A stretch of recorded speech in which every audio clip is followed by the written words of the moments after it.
much for joining us for today's edition of the Upville. Every single week, we bring you nothing but the best in the world of entertainment, diving into stories that are making headlines all around, listening and watching the movers and shakers doing their thing. And we bring them on this show to be able to have interactions like that. And in that very vein, we're starting the show off a bit different today because we're starting with our guest today. I stumbled upon his music recently, and he's got some great stuff that he's putting out there. Definitely a force to be reckoned with.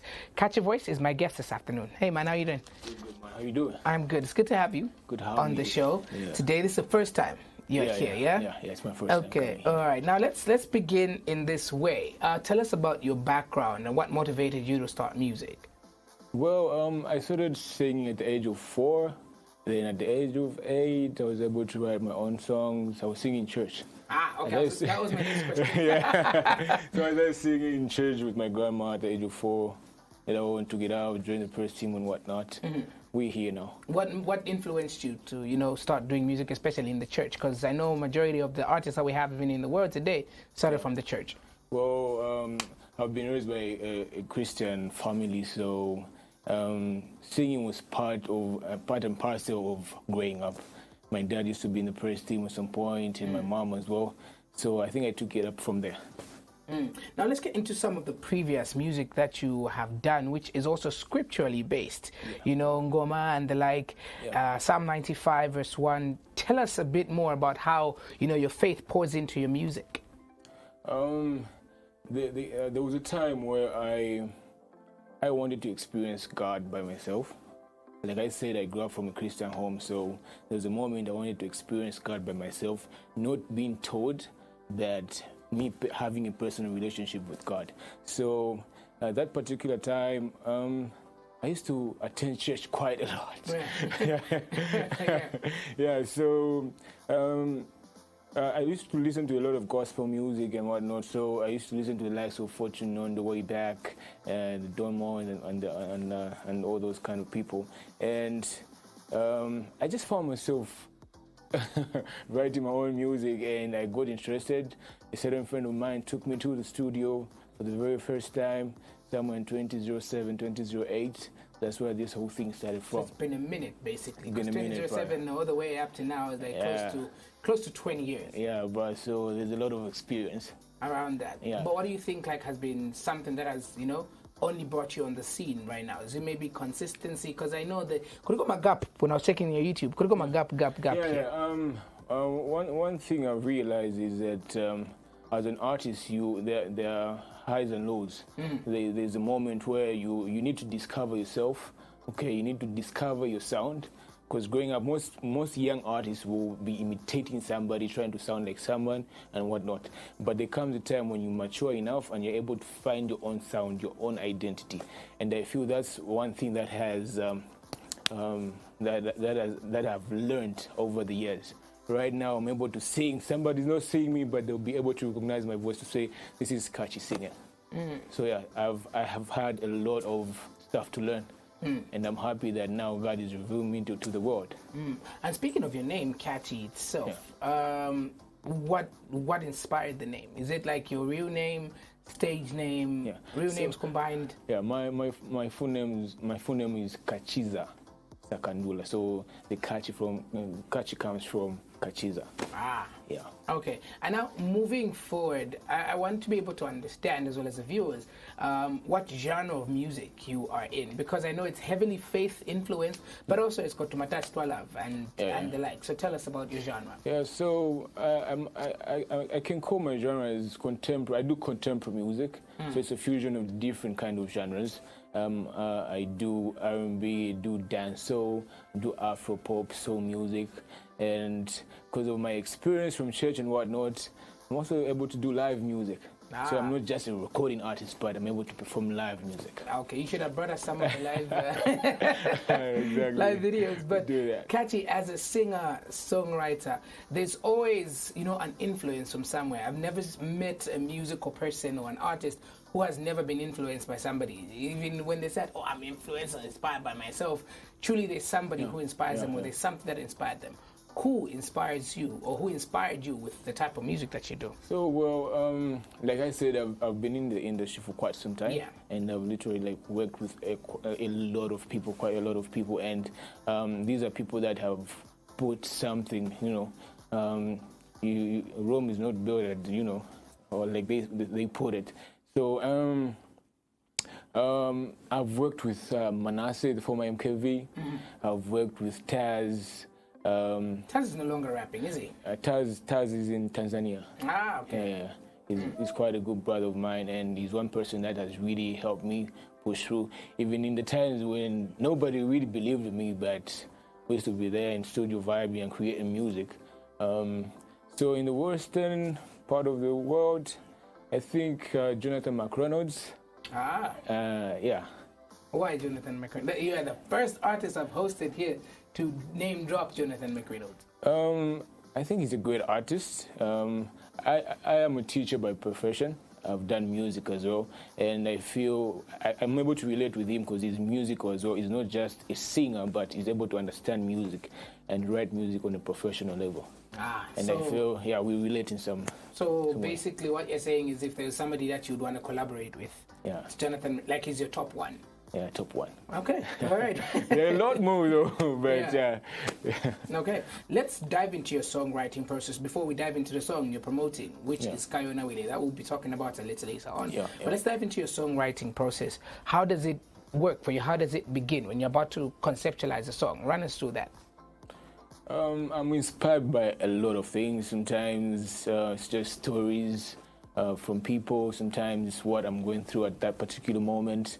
When I'm sad, I write music. When I'm happy, I write music. So basically, it's just the season.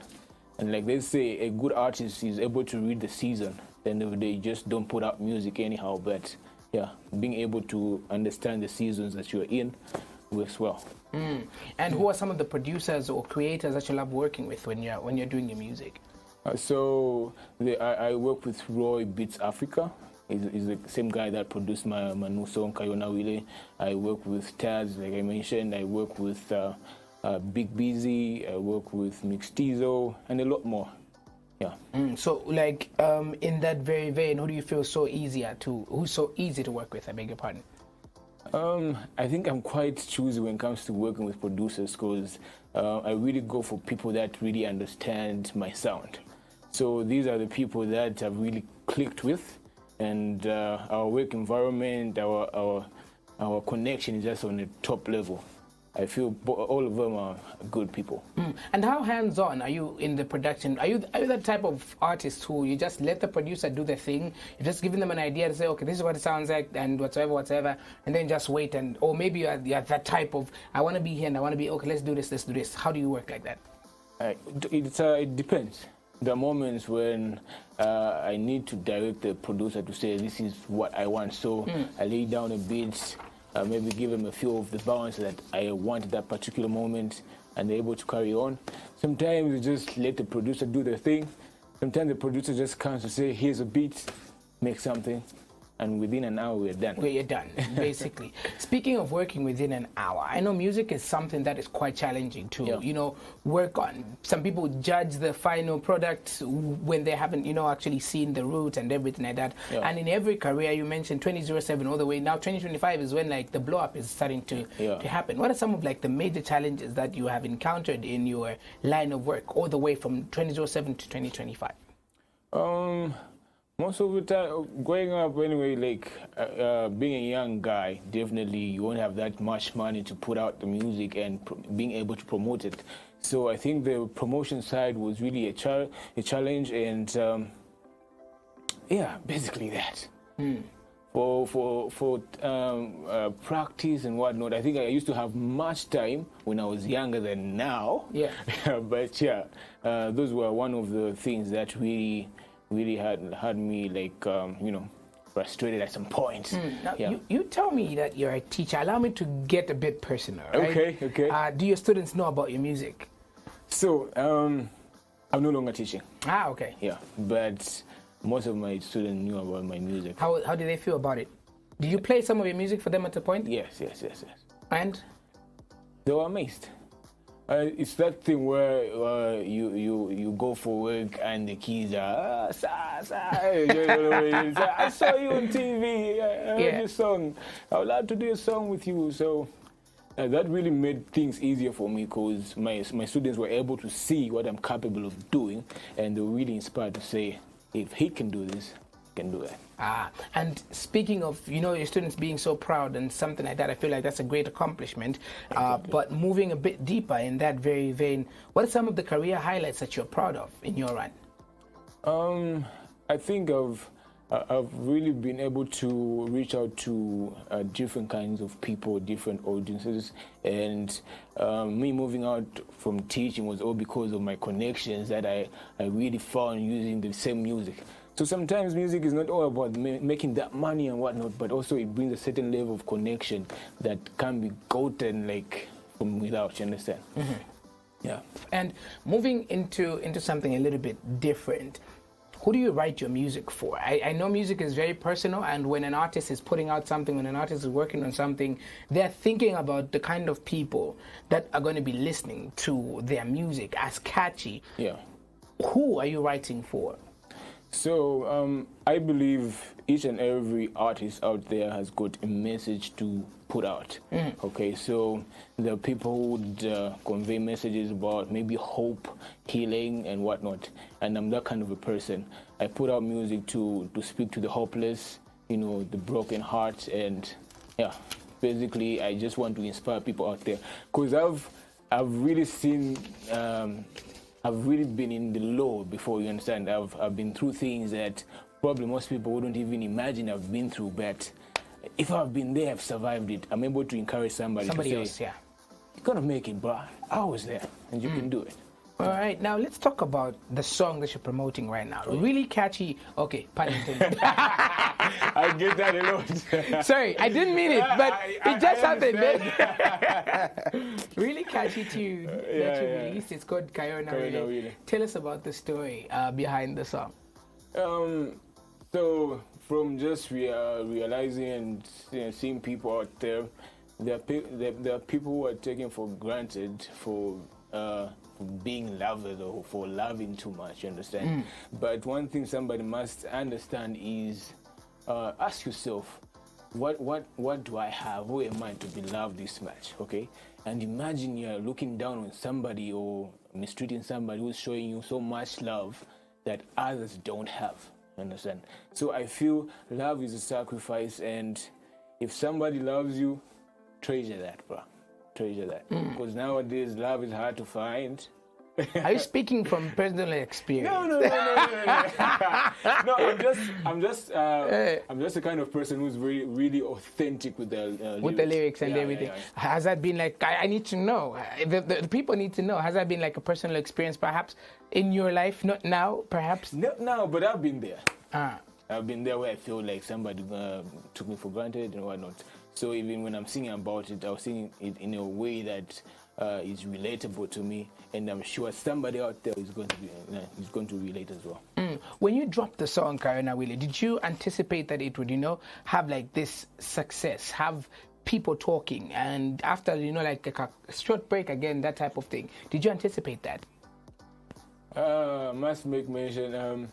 If I'm dropping a song, I'm really confident that Inyamene. You understand? So every song I put out is something that I really treasure. Okay. Of course, growing up, there used to be those moments where you're having doubts. Is this making sense? Yeah. You get a song, you're asking people, is this making sense? Whatnot? And I really took criticism very personal. So whatever I put out, I make sure it's on point. All right. All right. Now, before I do let you go, you are now here. I will mention it again because it's not easy to work from 2007 all the way up to now and still be trying to push for the music. I know people who've been trying to push for longer and they still haven't blown up. You know what I mean? But then now you are here. You're at this point. You're doing this interview with Diamond TV and so on and so forth.